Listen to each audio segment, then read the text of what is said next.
আমাৰ মূল কথা 1971 পাছত অহা মানুহবিলাক আমি বিদেশী বুলি কৈছো ভাষাৰ বিৰুদ্ধে আপুনি মাত মাতিবলৈ কোন অধিকাৰ পালে আসলতে অসমত থাকি অসমীয়া ভাষাক চ্যালেঞ্জ কৰিবলৈ আপুনি কোন কালগু কিছুমান মানুহ একাংশ মানুহৰ মুখত তেনেকুৱা ধৰণৰ বক্তব্য আমি দেখিছো তেওঁলোকে বিভিন্ন সময়ত ব্ল্যাকমেইল কৰি থকা কথা বতৰা সংবাদ মাধ্যমত আমি দেখিছো যে সংখ্যালঘু মানুহবিলাকৰ কাৰণে অখিল গগৈ তেওঁৰ এজেন্ট এই প্ৰপাগান্ডাবিলাক কৰি আছে যিবিলাকে ব্ল্যাকমেইল কৰি আছে যিবিলাক আসল মানুহে অসমীয়া ভাষাৰ বিৰুদ্ধে অৱস্থান কৰিছে অখিল গগৈ ডাঙৰীয়াকো বৰ্তমান সময়ত আসলতে মিয়াসকলৰ এক সৰ্দাৰ বুলি কোৱা হৈছে এই ক্ষেত্ৰত আপুনি কেনেধৰণে বিবেচনা কৰে আপোনাৰ 71 অসমৰ ক্ষেত্ৰত আপোনাৰ ডেডলাইন অসমত আপোনালোকে 71 আপুনি ইয়াও বিচাৰিব লাগিব ডেফিনেটলি আসলতে আমি লক্ষ্য কৰিছো এবিএমছৰ এগৰাকী নেতাই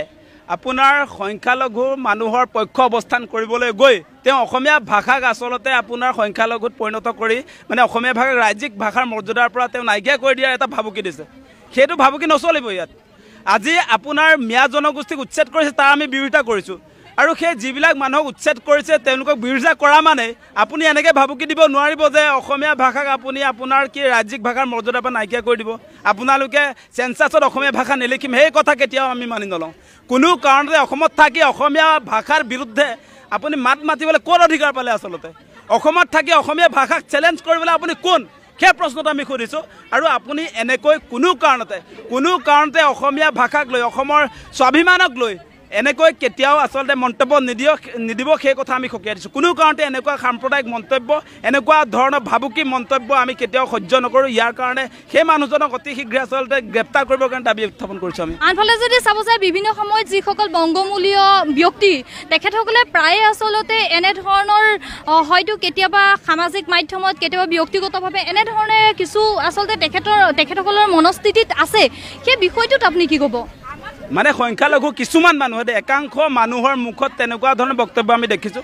তেওঁলোকে বিভিন্ন সময়ত ব্ল্যাকমেইল কৰি থকা কথা বতৰা সংবাদ মাধ্যমত আমি দেখিছো কিন্তু তাৰ মানে এনেকুৱা নহয় যে সমগ্ৰ সংখ্যালঘু মানুহবিলাকে অসমীয়া ভাষাৰ বিৰুদ্ধে অৱস্থান কৰিছে বা অসমীয়া জাতিৰ বিৰুদ্ধে অৱস্থান কৰিছে সেইটো নহয় গতিকে এজন বা দুজন মানুহৰ ভুলৰ কাৰণে আমি গোটেই জাতিটোক কেতিয়াও বদনামি কৰি দিব নোৱাৰোঁ সেইকাৰণে মূল কথাটো হৈছে যিসকলে এই প্ৰপাগান্ডাবিলাক কৰি আছে যিবিলাকে ব্ল্যাকমেইল কৰি আছে যিবিলাক আসল মানুহে অসমীয়া ভাষাৰ বিৰুদ্ধে অৱস্থান কৰিছে অসমীয়া জাতিৰ বিৰুদ্ধে অৱস্থান কৰিছে সেই মানুহবিলাক সকীয়াই দিছোঁ এনেকুৱা কথা বতৰাৰ পৰা আপোনালোকে বিৰত থাকক এনেকুৱা কথা বতৰা ভৱিষ্যত সময়ত কেতিয়াও নক'ব তাৰ কাৰণে সকীয়াই দিছোঁ আনফালে যদি আপোনালোকে কেৱল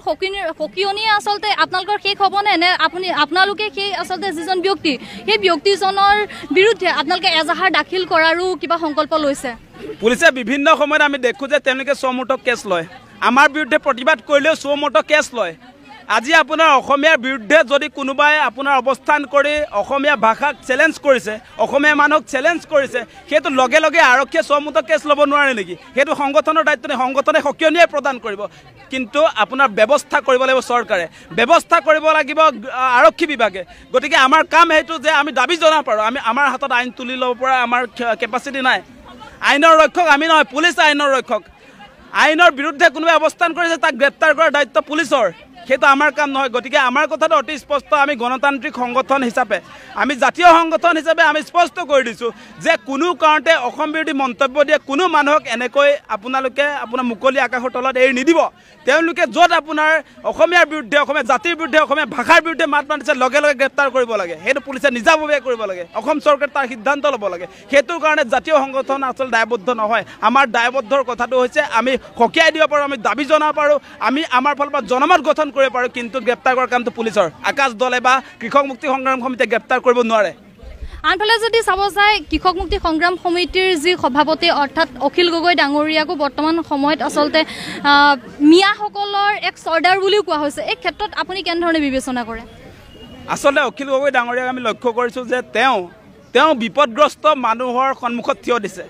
যেতিয়া আপোনালোকে নিশ্চয় দেখা পাইছে গোৱালপাৰা আৰু ধুবুৰীত তাত আসলতে যিবিলাক মানুহক উচ্ছেদ কৰা হৈছে সংখ্যালঘু সেই লোকসকলৰ মাটিৰ কাগজ পত্ৰ আছে মোৰ লগতো আছে মই লৈ আহিছোঁ এই কাগজ পত্ৰ তেওঁলোকৰ পট্টা আছে তেওঁলোকক অন্যায় কৰাৰ পাছত আপোনাৰ বিধায়ক হিচাপে বা ৰাইজৰ দলৰ এগৰাকী সভাপতি হিচাপে তেওঁ উচ্ছেদ পৰিয়ালৰ আপোনাৰ বেদনা অনুভৱ কৰিবৰ কাৰণে বা তেওঁলোকক খা খবৰ ল'বৰ কাৰণে তেওঁ যাব পাৰে সেইটোত কোনো ধৰণৰ বাধা নাই সেইটোত আইনে বাধা দিয়া নাই সেইটোত আপোনাৰ ভাৰতীয় সংবিধানে বাধা দিয়া উচ্ছেদ হৈছে তাত এজন জনপ্ৰতিনিধিয়ে খবৰ লোৱাটো তেওঁৰ নৈতিক দায়িত্ব আৰু তেওঁ গৈছে আৰু তাৰ মানে এইটো হ'ব নোৱাৰে যে সংখ্যালঘু মানুহবিলাকৰ কাৰণে অখিল গগৈ তেওঁৰ এজেন্ট অখিল গগৈ সংখ্যালঘু মানুহৰ এজেণ্ট হৈছে তেনেকুৱা কথা পতাওঁ অখিল গগৈ হৈছে জনতাৰ কণ্ঠ তেওঁ আপোনাৰ ৰাইজ বিপদগ্ৰস্ত হৈছে ৰাইজক বিপদত পেলাইছে গতিকে বিপদগ্ৰস্ত ৰাইজৰ কাষত অখিল গগৈ থিয় হৈছে এইটো মানৱতাৰ কথা গতিকে এই ক্ষেত্ৰত কিছুমান আনফালে যদি চাব যে ধুবুৰীৰ যি স্থানত আচলতে উচ্ছেদ হৈছে আমিও বিভিন্ন সময়ত আচলতে বাতৰি সম্প্ৰচাৰ কৰিছোঁ তাত যদি চাব যায় তেখেতসকল চুক্তি হোৱা নাই ইয়াৰ মানুহবিলাক খেদি দিলেও বাংলাদেশ চৰকাৰে গ্ৰহণ নকৰে গতিকে তাৰ কাৰণে এটা প্ৰয়োজনীয় চুক্তিৰ প্ৰয়োজন আপোনাৰ সেই কথা বতৰাবিলাক আছে আমি যিবিলাক বিদেশী অবৈধভাৱে অসমত বাহৰ পাতি আছে তেওঁলোকক বিতৰণ কৰাৰ কথাটো আমি সমৰ্থন কৰোঁ বিতৰণ কৰিব লাগিব অসমক বচাবৰ কাৰণে বাংলাদেশৰ পৰা যিসকল মানুহ আছে সকলোকে বিতৰণ কৰিব লাগিব তাৰ কাৰণে কিন্তু আপোনাৰ ৰিজাল্ট অৰিয়েণ্টেড আপোনাৰ কাৰ্যসূচী ল'ব লাগে আপোনালোকে যিবিলাক কথা কৈ আছে সেইবিলাক ৰিজাল্ট অৰিয়েণ্টেড নহয় আনফালে যদি চাব যায় বাংলাদেশৰ কথা আহিলে চিটিজেনশ্বিপ এমেণ্ডমেণ্ট এক্টৰ কথা নিশ্চয়কৈ আহিব আপোনালোকে অৰ্থাৎ কৃষকমুক্তি সংগ্ৰাম সমিতিৰ ফালৰ পৰা আপোনালোকে কিমান চন হোৱাটো বিচাৰে চিটিজেনশ্বিপ এমেণ্ডমেণ্ট এক্টৰ কাৰণে চিটিজেনশ্বিপ এমেণ্ডমেণ্ট এক্টটো আমি তীব্ৰ বিৰোধিতা কৰিছোঁ আপোনালোকে কিমান চন হোৱাটো বিচাৰে চিটিজেনশ্বিপ এমেণ্ডমেণ্ট এক্ট আপোনালোকে এটা কথা কিমান চিটিজেনশ্বিপ এমেণ্ডমেণ্ট এক্ট কিমান চনৰ পৰা অহাটো বিচাৰে কিমান চন নহয় 19 আপোনাৰ 71 অসমৰ ক্ষেত্ৰত আপোনাৰ ডেডলাইন অসমত আপোনালোকে 71 আপুনি ইয়াও বিচাৰিব লাগিব সুপ্ৰিম কোৰ্টে কেইবা কৃষক মুক্তি সংগ্ৰাম সমিতিয়ে অসমৰ জাতীয় সহমতত 1971 25 মাৰ্চে হৈছে নাগৰিকৰ আপোনাৰ ভিত্তিবৰ্ষ সেই কথাটো জানিব লাগে সুপ্ৰিম কোৰ্টে আপোনাৰ কেছ হোৱাৰ পাছত কেছ হৈছিলে আপোনাৰ বহুতে আপোনাৰ 1826 চন ডিমাণ্ড কৰিছিলে বহুতে 51 চন ডিমাণ্ড কৰিছিলে কিন্তু সুপ্ৰিম কোৰ্টে সকলো পক্ষৰ শুনানি গ্ৰহণ কৰাৰ পাছত আজি 2 মাহৰ আগত ডিক্লাৰেশ্যন প্ৰদান কৰিলে আপুনি মানি ল'ব লাগিব আপুনি স্পষ্টকৈ কওক যে কৃষকমুক্তি সংগ্ৰাম সমিতি কি বিচাৰে 1971 25 মাৰ্চ 1971 25 মাৰ্চ সেইটো সুপ্ৰিম কোৰ্টে ইতিমধ্যে ডিক্লাৰেশ্যন দিছে কৃষকমুক্তি সংগ্ৰাম সমিতি কি বিচাৰে কৃষকমুক্তি সংগ্ৰাম ডাইৰেক্ট আৰু আমি সংবিধান বিৰোধী কথা ক'ব নোৱাৰোঁ আমাৰ মূল কথা 1971 পাছত অহা মানুহবিলাক আমি বিদেশী বুলি কৈছোঁ তাৰ আগত যিবিলাকে অসমত আপোনাৰ 1971 25 মাৰ্চৰ পূৰ্বে যিবিলাক আহিছে সেইবিলাক স্বদেশী সেইটো সুপ্ৰিম কোৰ্টে কৈছে এইটো কৃষকমুক্তি সংগ্ৰাম সমিতিয়ে কৈছে এইটো অসমৰ জাতীয় সহমতত গঢ়ি উঠা এটা ডেডলাইন সকলোৱে ক'ব লাগিব আপুনিও ক'ব লাগিব